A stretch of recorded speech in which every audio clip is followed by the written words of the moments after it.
Bonjour tout le monde, j'espère que vous allez tous très bien. Aujourd'hui je fais cette petite vidéo pour faire un récapitulatif de ce que rechercherait un serveur RP. Donc j'ai beaucoup réfléchi là-dessus. Et puis donc, euh, donc je pense que je vais essayer de faire un cours descriptif de comment je vois moi le RP, de ce que j'ai pu apprendre sur d'autres personnes. Ça fait pas longtemps que je fais du RP et j'ai beaucoup regardé de streamers faire, j'ai pas mal pris, un peu chez un peu chez l'autre. Et j'ai essayé d'en faire un gros cocktail en fait, et puis d'essayer vous expliquer de comment moi je vois le RP, de comment j'ai envie de le jouer, puis de comment je pense que les autres personnes avec qui on joue du RP ont envie de jouer le roleplay. Donc moi je pense que dans un premier temps, donc si tu vas faire du RP, ben, c'est que tu veux faire du jeu de rôle. En français on dit le jeu de rôle. Euh, et qu'est-ce qu'il faut pour faire un bon RP et du jeu de rôle sur ordinateur? Parce qu'on n'est pas dans la vie réelle, on n'est pas sur une grandeur nature, on est sur ordinateur. Alors, qu'est-ce qu'il faut en premier lieu pour moi? Pour moi, avant toute chose, il faut un bon micro. Il faut un bon micro casque ou un bon micro tout simplement. C'est une des premières choses parce que si on doit entendre la personne qui est à l'autre bout, que le volume il est pas suffisamment fort ou que la voix elle grésille ou je ne sais quoi, c'est compliqué et c'est même désagréable pour l'un et pour l'autre. Euh, Ça c'est la première chose pour moi. La deuxième chose c'est de lire les règles que propose le serveur RP, de savoir où est-ce que tu mets les pieds. Si tu veux mettre les pieds sur un jeu juste pour embêter les gens, je vois pas trop le plaisir que ça peut t'apporter, enfin. Et surtout, tu risques surtout d'énerver les autres et te faire bannir à jamais d'un serveur qui peut être vraiment super sympa. Donc vraiment lire les règles. Ensuite, ben, troisième chose, pour moi, c'est donc choisir un alignement. J'entends alignement, ça veut dire est-ce que tu veux être une bonne ou une mauvaise personne? Est-ce que tu veux être neutre? Est-ce que tu veux jouer le rôle de quelqu'un de neutre sans forcément jouer le bon ou le mauvais? Voilà. Euh, Ça, c'est pour moi la troisième règle qu'on devrait faire, qu'on devrait prendre en compte.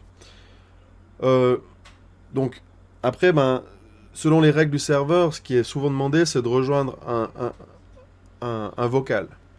Donc, un serveur vocal.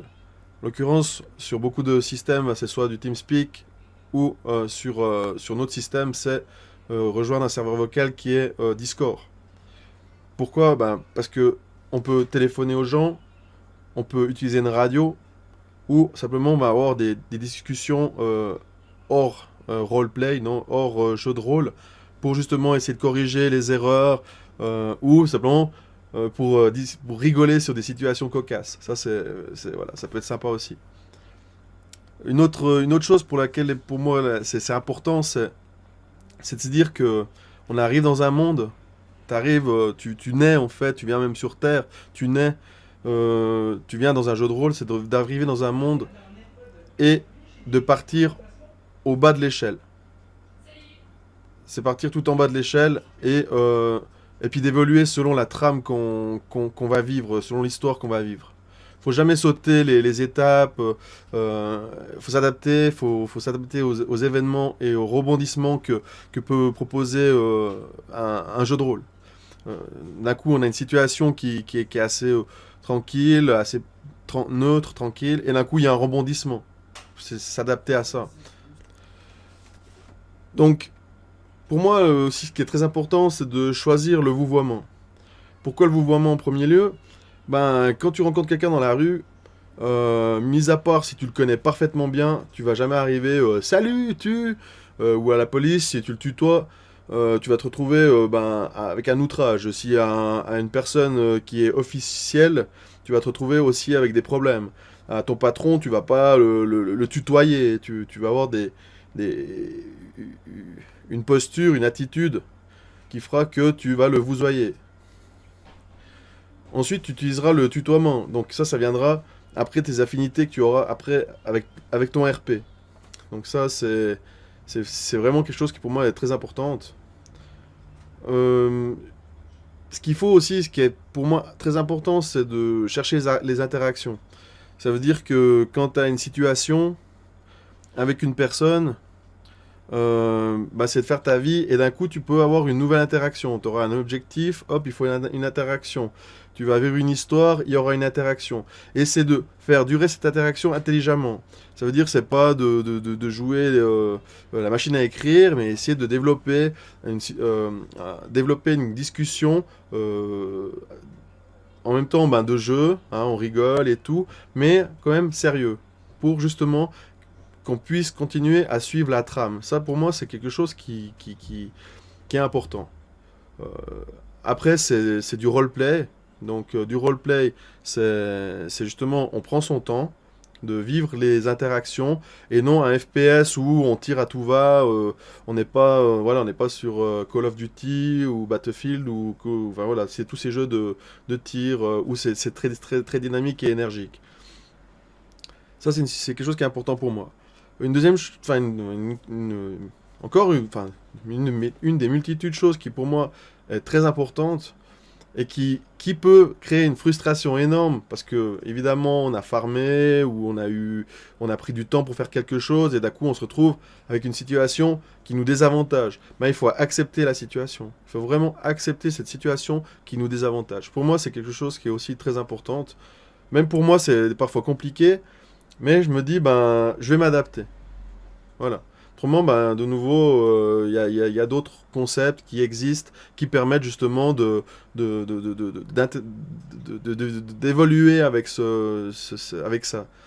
Euh, Aussi quelque chose donc essentiel, je pense, pour son bien-être personnel, c'est de séparer la vie réelle, la vie IRL, comme on le dit plus communément dans le jeu, dans tous les styles de jeu, hein, et le roleplay. Pour moi, c'est quelque chose qu'il faut vraiment arriver à faire. C'est pas parce que je vais te dire une certaine chose qui pourra toucher à tes convictions profondes, que ça soit religieuse, politique ou juste personnelle, que je t'attaque. Non. Je veux le bien de chacun, mais on veut s'amuser ensemble. Donc faut vraiment apprendre à séparer tout ça. Ensuite, il faut rester ouvert. Il faut rester ouvert euh, aux opportunités que propose le jeu, parce que la roue, elle tourne. D'un coup, tu pars sur un désavantage, mais droit derrière, peut-être que tu vas gagner 10 fois plus que ce que tu avais gagné avant. Vraiment, rester ouvert avec ça. Parce que c'est... Et vice-versa, on peut avoir des milliers de choses de nouveau, et d'un coup tout perdre. Ça, c'est la vie. C'est le jeu de la roue de la fortune dans la vie réelle, comme dans un jeu, dans un jeu de rôle, grâce aux interactions qu'on peut avoir avec des personnes qu'on va rencontrer. Euh, encore, une chose qui est essentielle en fait, c'est lors d'une scène roleplay, on insiste toujours lors des discussions, on a toujours insisté beaucoup là-dessus en fait, c'est que lorsqu'on a une scène RP ou lorsqu'on a une scène non RP, bref, quand on a une scène RP, on meurt. Tu perds tout, tu perds ta vie en fait. Il n'y a personne qui revient parmi les vivants, aucun mort n'est jamais revenu parmi les vivants, tu meurs, c'est tout, tu recommences à zéro. Ça veut dire que tu perds la mémoire, tu perds tes affaires, tu perds tout, tu ne recommences rien. Ça, c'est pour moi quelque chose d'essentiel. Et puis, de nouveau, ça redonne l'opportunité de revivre une nouvelle histoire, de refaire un background, voilà, de pouvoir de nouveau revivre, en fait. Revivre différemment. Avec, voilà, avec des de nouvelles opportunités. Euh, Tu es blessé, tu es malade. Tu sors de chez le dentiste, tu vas à un enterrement, je sais pas, tu vis une situation amoureuse, il faut s'imaginer comment tu réagirais IRL, quoi. T'es blessé, tu vas pas commencer à gambader dans la campagne en courant. Tu es malade, tu vas pas pour non plus commencer à gambader. Tu vas sortir de chez le dentiste, tu vas avoir une voix un peu modifiée, comme ça, tu pourras pas faire autrement pendant un certain temps. Pendant un certain temps, tu vas devoir vivre avec un handicap. Vivre avec un handicap. Voilà. Pour moi, c'est quelque chose aussi d'important pour pouvoir de nouveau créer une dynamique, une interaction. Ça veut dire que si tu viens avec un handicap, que tu sors d'une situation critique où on t'a soigné et que tu rencontres quelqu'un d'autre, tu vas avoir une interaction spécifique avec la personne que tu vas rencontrer. Ça veut dire que la prochaine personne que tu vas voir, elle va pouvoir interagir avec toi en conséquence. Ça, c'est quelque chose pour moi de très important. Donc, ça a souvent été aussi énoncé par les, par les administrateurs et puis par les modérateurs. Euh, donc, être indulgent avec les gens, avoir du fair play, être indulgent, c'est aussi laisser, comme ils l'ont beaucoup dit, donc laisser une porte de sortie. Laisser une porte de sortie aux personnes pour que celles-ci simplement continuent à pouvoir vivre leur histoire. C'est pas essayer de le... Voilà, il y a un truc qui se passe et tout, juste parce que, par orgueil, on va se dire, ah bah tiens, j'ai envie de le tuer, j'ai envie de lui faire du mal, je vais tout lui enlever. Non, on lui laisse l'opportunité, la chance de pouvoir continuer à évoluer. Après, si tu es en situation critique où tu te retrouves vraiment coincé de chez coincé, mais que tu as quand même la possibilité de pouvoir te mettre comment dire, en sûreté, et ben à ce moment-là, si il y a une situation qui est critique, faire usage de la force, c'est comme dans la vie réelle, un policier ou même un criminel va se défendre et faire en sorte qu'il puisse lui sauver sa vie. Mais au-delà, je pense que c'est vraiment inutile. Après, donc vraiment, je pense qu'il faut être fun, donc fair play, et puis on n'y joue pas notre vie. On est derrière un ordinateur, tous et chacun. Je pense qu'après, tu vas déconnecter, tu vas vivre ta vie avec ta famille, avec tes amis, et voilà, la vie continue ailleurs. Donc on ne joue pas sa vie. Il faut vraiment mettre ça en application en fait, et essayer de garder une certaine posture sérieuse et calme et réfléchie. Voilà. Donc, moi j'aimerais aussi rappeler un truc qui est important, ce que moi je fais parce qu'on a des mémoires de poissons rouges, hein, tout et chacun, à part les grandes têtes d'ampoule, il y en a, hein, ça existe, tant mieux pour eux. C'est noter. Noter sur un bloc-notes. Vous avez un bloc-notes sur votre PC, à la limite vous avez deux écrans, vous mettez sur votre bloc-notes, vous notez tout ça en fait. Vous notez votre background, vous allez noter toutes vos informations. Le fondement de votre personnage, nom et prénom, le nom de prénom des personnes que vous allez rencontrer, éventuellement les centres d'intérêt que vous allez avoir avec cette personne, ce que vous allez vivre avec cette personne, pour que la prochaine fois que vous allez la rencontrer, vous dire, ah bah tiens, j'ai rencontré cette personne-ci, j'ai vécu ça avec elle, hop, je continue à interagir en conséquence par rapport à ça. Ça, je pense, quelque chose de très très important pour moi. Donc, on va jouer un jeu de rôle. Je pense qu'il est très important d'avoir un nom et un prénom. Voilà, on crée un personnage. Là, je viens sur la création de personnage, vraiment. C'est d'avoir un nom et un prénom. On choisit le nom et le prénom de personnage pour que lorsqu'on ait des interactions avec la personne, on ait un maximum de crédibilité. Faire en sorte que le nom soit en adéquation avec la nationalité et le background. Éviter les noms et prénoms de personnages de fiction ou de votre réalité, que ce soit le nom de votre père, de votre soeur, de vos amis, vos copains. Prenez un nom qui sort de l'ordinaire et qui est en adéquation vraiment avec le personnage que vous voulez jouer, avec son origine. Voilà, je pense que c'est quelque chose de très important d'avoir un nom et un prénom et d'arrêter les pseudos. Les pseudos, vous pouvez jouer sur de Battlefield, de Call of, même des jeux de MMO, enfin bref. Donc, après, je pense que ce qui est amusant, c'est d'avoir une personnalité dans le jeu.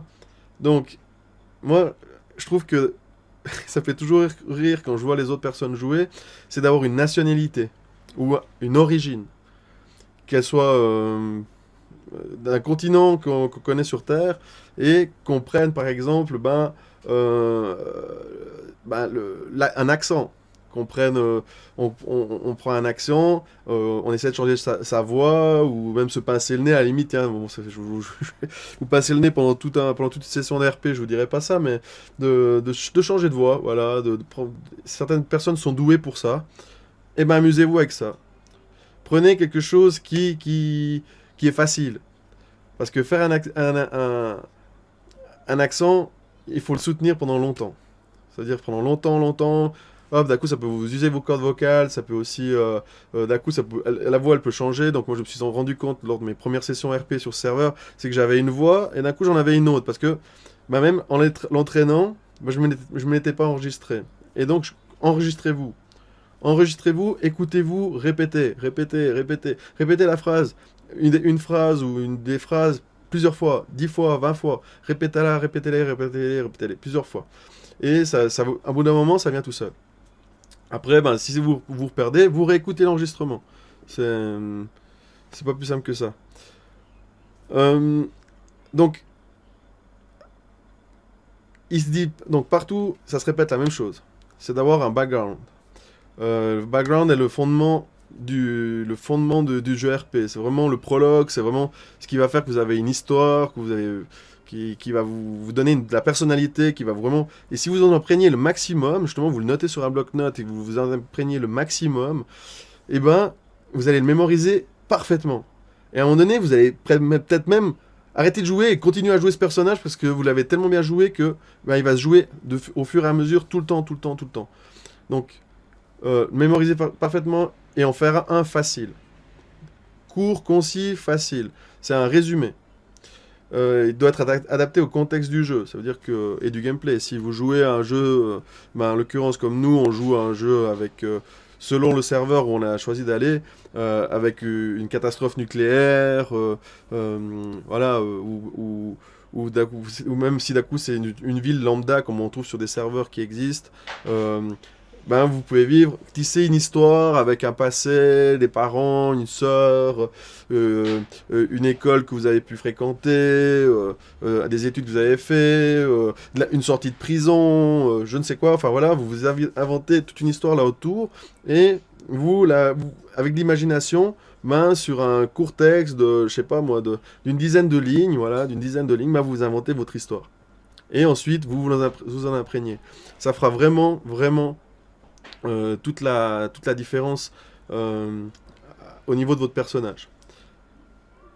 Donc, je pense aussi, ce qui est important, c'est que pour que le personnage il ait de la personnalité, tout à chacun, on aime chez les uns et chez les autres quelque chose qui est important et qu'on n'aime pas non plus forcément, c'est les qualités et les défauts. Donc, prenez simplement 3 qualités de chaque, 3 qualités voilà, 3 qualités pour un personnage et 3 défauts. Et vous les notez aussi sur le bloc-notes. Ça vous permettra aussi d'avoir vous-même un suivi avec votre personnage.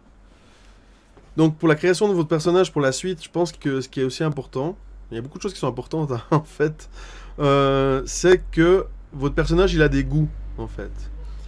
Simplement, il va aimer des choses ou il ne va pas aimer de certaines choses. Imprégnez-vous de ça. Ça veut dire que vous avez des qualités, voilà, vous avez des défauts, mais pensez à ce que vous aimeriez, vous, chez les autres. Voilà. Imprégnez-vous de ça. Et ça, dans la vie réelle, vous le faites aussi. Hein, IRL, vous allez aimer certaines personnes qui ont un trait de caractère et vous n'allez pas en aimer d'autres. Et vice-versa, d'autres personnes aimeront ce trait de caractère que vous n'aimez pas et vice-versa, n'auront pas ce caractère que vous aimez. C'est quelque chose qui, pour moi, est important. Je pense que vraiment, enfin voilà, moi j'aime pas le café en l'occurrence. Mais j'aime bien le thé. Voilà. Il y a des gens qui aiment le thé, enfin qui aiment le café, qui n'aiment pas le thé. Voilà, c'est aussi de savoir ce que l'on aime chez les autres ou pas. Et d'y réfléchir. Voilà. Donc, quels sont les goûts que l'on a en jouant. Quelque chose qui pour moi est important aussi, c'est les phobies. On a tous des phobies. On a tous peur de quelque chose, tous, sans exception, tous les êtres humains, même la personne la plus courageuse du monde, elle aura une petite peur. Elle aura peut-être même peur de choses complètement incongrues. Elle aura peut-être juste peur de la neige. J'en sais rien, moi. Mais on a tous peur de quelque chose. On peut avoir peur de la hauteur, on peut avoir peur du feu, on peut avoir peur de l'eau, on peut avoir peur des gens, de la mort, de certains animaux. Les animaux, c'est une des peurs qui revient le plus souvent. Moi-même, par exemple, IRL, ben, j'ai assez peur des serpents. Je n'ai pas trop peur des araignées, mais j'ai peur des serpents. Voilà, paradoxalement, voilà, c'est quelque chose qui, pour moi, est important. C'est savoir aussi quelles sont ses phobies. Euh, donc après, la personnalité donc, du personnage. définit comment il va agir face à une situation qui se présente à lui, savoir comment il va interagir quand il est face à une autre personne. Est-ce qu'il va être mystérieux? Est-ce qu'il va être introverti? Est-ce qu'il va être extraverti? Est-ce qu'il va être bavard ou discret? Face à une situation, par exemple, où il va se retrouver face à un policier, est-ce qu'il va être bavard ou discret? Est-ce qu'il va avoir des choses à cacher? Ou est-ce qu'il va être bavard? Peut-être aussi a-t-il des choses à cacher s'il est trop bavard.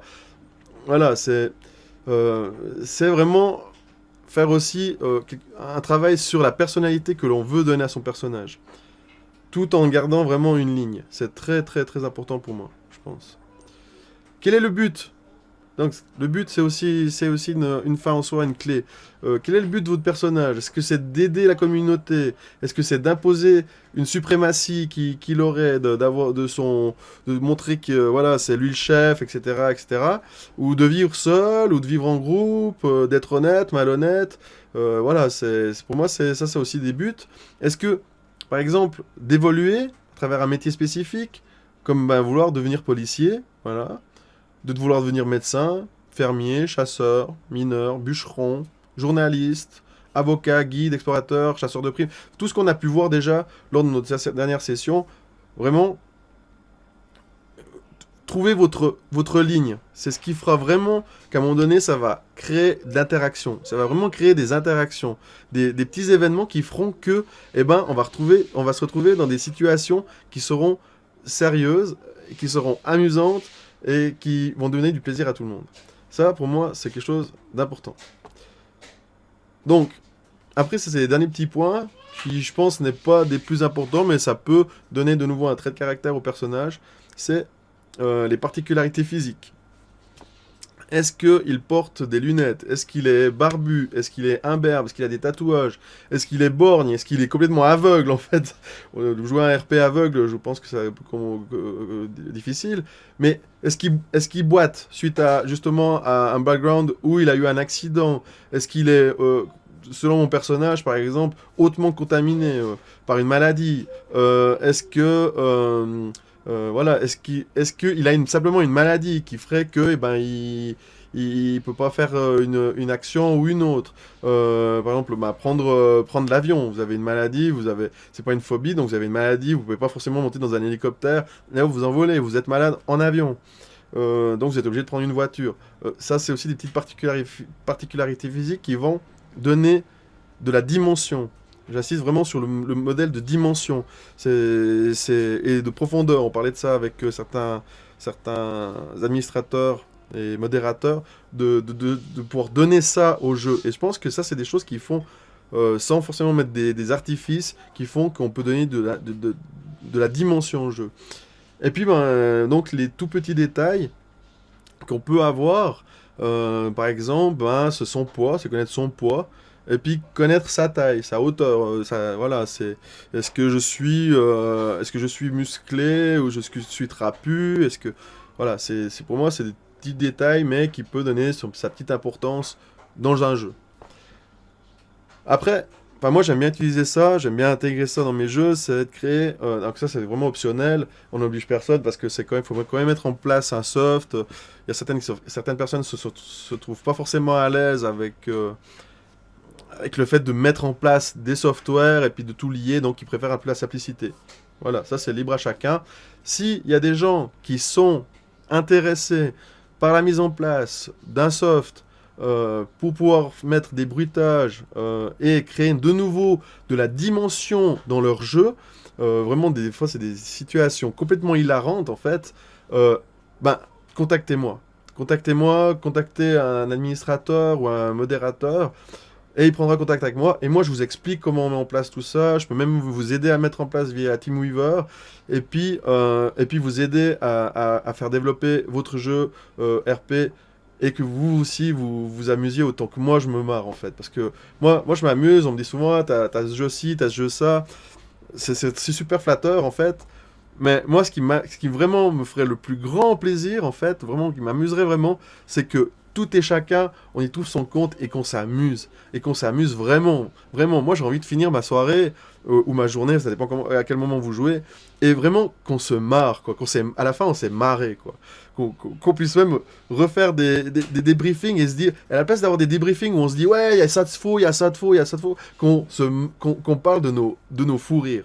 Ça, c'est vraiment le point d'honneur que j'aimerais mettre, enfin, c'est la conclusion que je voudrais donner sur comment je vois le jeu de rôle et comment moi j'ai envie que vous puissiez jouer. Voilà. Donc, voilà, ma vidéo terminée. Si vous avez des remarques ou si vous avez quelque chose à ajouter, eh ben, n'hésitez pas, contactez-moi. Et puis, parlez-en avec moi, parlez-en avec les modérateurs, parlez-en avec les administrateurs, parlez-en avec les autres joueurs aussi. Faites vraiment jouer votre jeu RP avec le plus de naturel possible. C'est du théâtre. Et moi, j'adore le théâtre. Et faites du théâtre. Épatez-moi, en fait. Voilà, épatez-moi par votre jeu, faites-moi du théâtre. Je veux être aussi un spectateur. Je veux pas être qu'un acteur, mais parfois, je voudrais juste être un petit spectateur où je suis de passage, je vous vois, et je vous vois le faire et que je me marre. Et que je me marre vraiment dans le bon sens du terme, comme on dit. Voilà. Donc, ma vidéo est terminée. Je vous souhaite vraiment tout de bon pour la suite de votre jeu. Et puis, je vous dis à très bientôt sur la partie. Allez, à tout bientôt. Ciao, ciao!